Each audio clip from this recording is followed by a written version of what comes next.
Bem-vindos a mais uma aula de Sistemas Digitais 1 sobre VHDL. A ideia dessa aula é falar de uma abordagem de projeto conhecida como abordagem estrutural. Bom, o VHDL, na verdade, ele é bem flexível na forma como você constrói os seus sistemas, né? Tem algumas formas de você fazer isso. Até o momento, todos os exemplos que eu dei eram voltados a uma abordagem conhecida como fluxo de dados, né? Você vê as entradas sendo processada por portas lógicas e dando um resultado na saída. Então, mostrei muitos casos de OR, SHORs, e mesmo quando eu fazia uma atribuição condicional ou incondicional, no final das contas dá para ver os fios ali sendo construídos e as portas lógicas que eventualmente estão por trás. Não seja uma porta tipo um switch, né, que pode escolher para onde vai uma entrada para saída. Vocês vão ver isso mais adiante. Um componente que está por trás disso é um MUX. O que a gente vai fazer com a abordagem estrutural é reaproveitar blocos de código, transformando ele em componentes. Então é parecido com a ideia de função em C, né? Quando ou objetos em Java, você desenvolve um pedaço de código, você quer reaproveitar ele em outros pedaços do seu código. Como fazer isso? Em VHDL a gente faz isso criando componentes e a gente consegue reaproveitar eles, as entradas e as saídas, né? Olhando só a interface, reaproveitar tudo que a gente já desenvolveu e testou em novos projetos. Uma outra abordagem que eu não vou discutir ainda, mas vai aparecer numa aula mais adiante, é uma abordagem comportamental, que aí aumenta mais ainda o nível de abstração do sistema, é a mais perigosa de se fazer errado, então vai ter uma aula dedicada a discutir a comportamental. Mas vamos ficar na estrutural agora. Começando mostrando um paralelo entre C e VHDL, porque isso ajuda a entender como o VHDL modulariza os blocos de código e permite reaproveitar esse código. Então, em C, quando você quer construir um código e reaproveitar ele em outro lugar, você primeiro descreve a interface da função, né? Você diz lá qual a assinatura dela. Em VHDL é a mesma coisa que definir o entity, né? Você sabe as entradas e as saídas. Escreve o código da função, que executa, seja lá o que ela tem que fazer. Essa é a ideia exatamente do architecture, dentro da entity. Você diz lá como as entradas são processadas para dar a saída. Define uma interface no programa main que é para você chamar, né, a função. Então você talvez tenha que importar uma biblioteca, por exemplo, né, ou se estiver dentro do mesmo conjunto de código, você pode simplesmente utilizar porque está no mesmo pacote. Aqui em VHDL o que a gente faz é para chamar, a gente chama um componente. Né? A gente declara que um outro módulo, um outro conjunto de códigos ali, uma outra entity, no final das contas, é um componente que eu vou utilizar dentro do meu código, né, do meu novo hardware que eu estou construindo. E aí, você tem a função, você importou ela, basta fazer as chamadas passando as entradas e as saídas. Em HDL é a mesma ideia, você tem um componente, basta você ligar os sinais de entrada e a saída nos pontos desse componente, né? Você sabe eles. Quando você declara o componente, você diz exatamente como é que são as entradas e as saídas, basta ligar as suas entradas e saídas do hardware maior que usa esse componente nas entradas e saídas desse componente. Para ficar mais concreto, vamos dar um exemplo. Né? Eu quero um circuito que ele faz é calcular a maioria entre A, B e C. O que eu quero dizer com isso? Né? Se tiver dois uns em A, B e C, então, sei lá, A e C é 1 e B é 0. Então a saída dá 1. Se tiver um único 1 dentro de A, B e C, então a maioria é zero, portanto ele dá zero na saída. Então é isso, eu só quero saber, pensando num sistema de votação, né, quem votou sim, quem votou não, eu quero saber a maioria entre os votos sim e não. Se todo mundo votou zero, então a saída é zero, se todo mundo votou um, a saída é 1, e se a maioria votar 1, a saída é 1, se a maioria votar zero, a saída é zero. Então a função booleana que descreve isso está aqui embaixo, né? O F sendo a saída, é A e B, ou A e C, ou B e C. Então, qualquer uma dessas situações, quando dois caras forem um, a saída dá um. Dois ou mais, né? Se os três forem um, esses três termos vão dar um. Aí a saída é um. Se nenhum deles for um, então significa que a maioria é zero. Pode construir a tabela verdade, vocês vão ver que funciona bem. Então, vamos construir esse circuito. Aqui tem a construção correspondente, né, importar as lógicas correspondentes àquela expressão booleana que eu tinha descrito, e dá para ver que o que a gente tem são três portas ents, tudo isso ligado numa porta OR de três entradas, né, as ents de duas entradas e as OR de três entradas. Então, para facilitar, enfim, dá para fazer isso numa linha só de código, obviamente, mas para explicar como seria um componente, a gente vai componentizar essas portas lógicas. Então, eu vou construir um end de duas entradas, um OR de 3 entradas e usar isso como componentes para construir essa minha função de maioria. Pode parecer desperdício, né? Afinal de contas, dá para construir numa linha só, mas é para mostrar o funcionamento de uma abordagem estrutural, como é que funciona a sintaxe disso aqui. Aí vai ter um exemplo, um exercício mais adiante para vocês fazerem também, igualmente pequeno. As coisas grandes vêm nos projetos de VHDL, pode deixar. Então vamos lá, vamos componentizar esse negócio.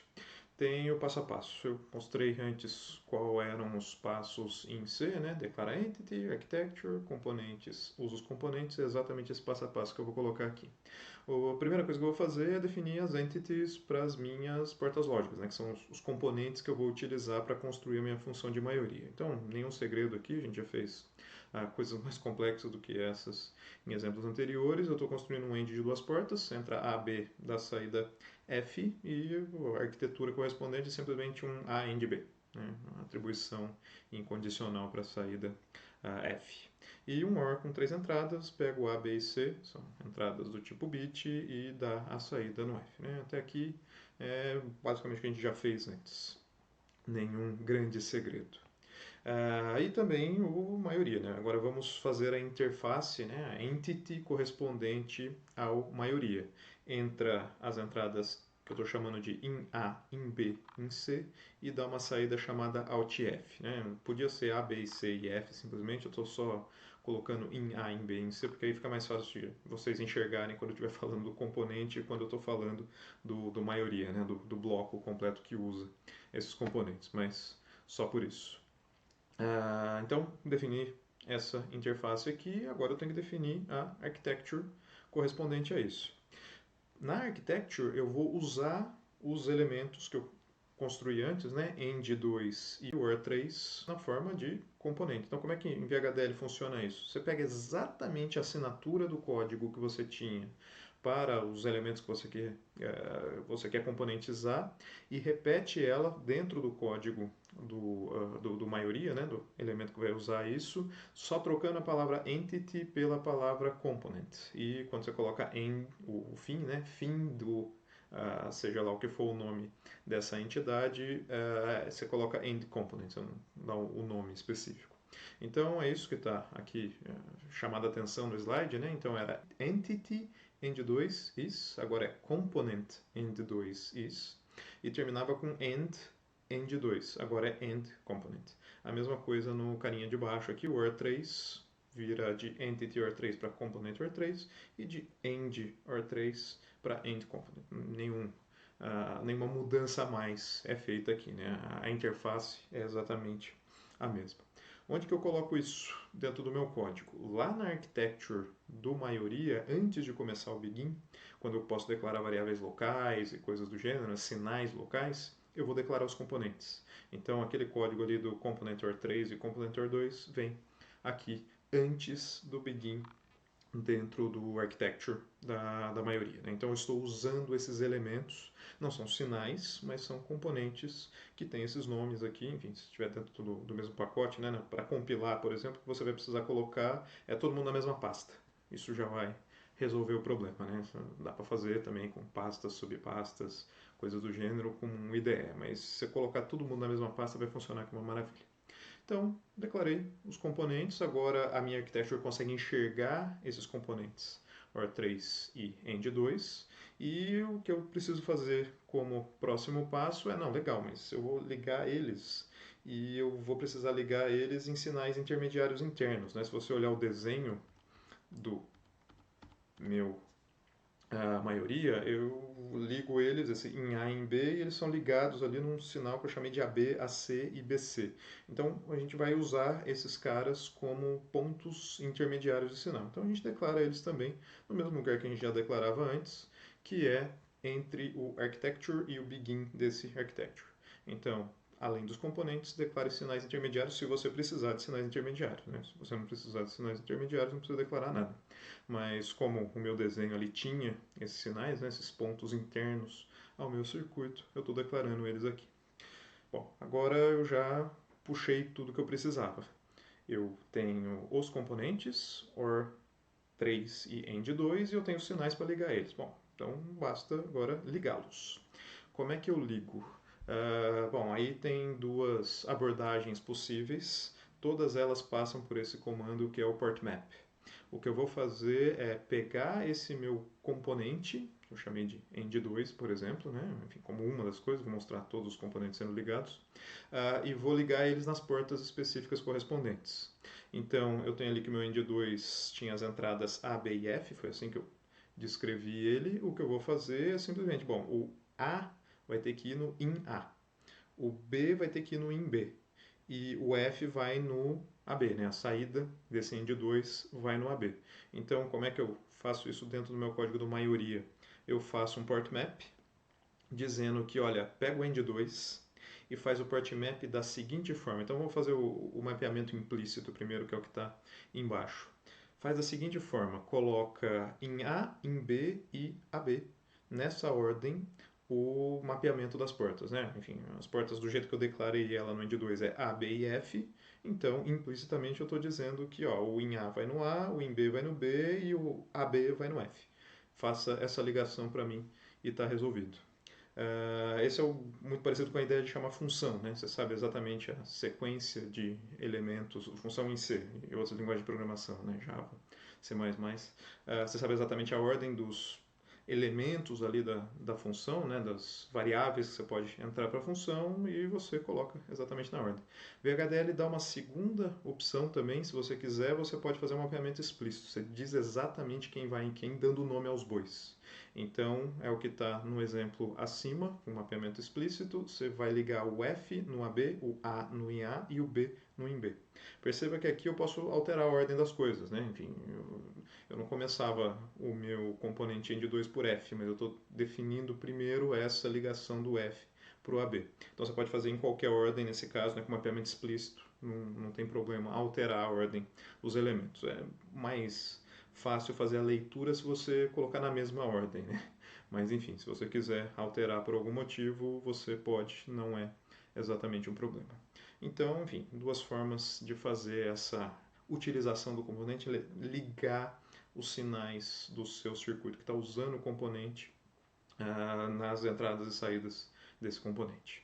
Onde vai esse negócio? Vai dentro do begin. Né? O begin, enfim, antes do begin o que eu fiz foi simplesmente declarar a existência desses componentes. Dentro do begin eu faço de fato as ligações usando esses componentes. Então tem aqui todas as ligações necessárias a serem feitas, são 3 end2, eles estão ligados aqui de forma explícita nesse exemplo, e o OR que liga todo mundo. Né? Então, se você não lembra do desenho, está aqui o desenho que mostra exatamente como cada uma das coisas estão sendo feitas. Estou ligando o in A no A, o in B no B, o F no AB.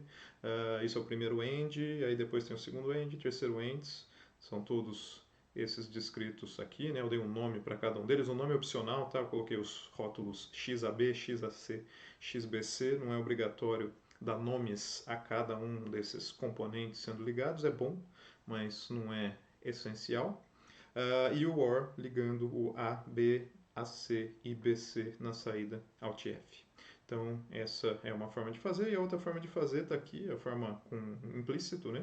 É exatamente o mesmo código no final das contas, mas com mapeamentos implícitos ao invés de mapeamentos explícitos. Então, essas são as possibilidades de construção usando aí os componentes como uma forma de projeto. E aí você pode construir componentes do tamanho que você bem entender, né? Desde que você declare eles, enfim, construa a entity architecture desse componente. Pode ser quão grande você quiser. Usa eles dentro de um outro projeto, dentro da architecture de um outro elemento de hardware, declarando aquele primeiro elemento como component. Você pode sempre fazer isso, faz um mapa de portas ligando as entradas e saídas da forma que for adequada, você consegue reaproveitar qualquer pedaço de código que você tiver feito.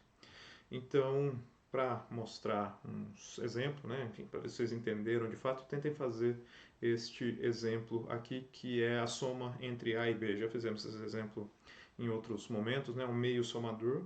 Entra A de um bit, B de um bit, e a saída é uma soma e um carry out entre eles. Né? Enfim, a soma é o resultado do XOR entre A e B, e o carry out é o resultado do AND entre o A e o B. Né? É um meio somador, não tem o carry in para fazer coisas, enfim, para considerar um carry também de entrada, ele simplesmente faz com 2 bits de entrada.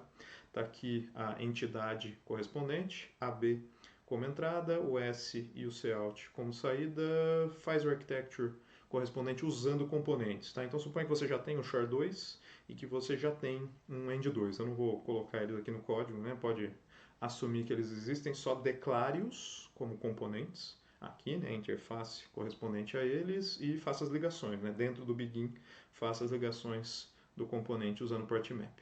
Vai lá, pausa o vídeo e tenta fazer, a resposta vem na sequência. Se você chegou nesse resultado aqui, é exatamente o que eu esperaria, né? Então tem o componente SHA-2, tem entrada e saída, e uma saída, 2 bits de entrada e 1 bit de saída, né? Eu chamei de X, mas pode ser qualquer nome. Um segundo componente que é o END2, entradas A e B e saída E, podia ser outro nome também.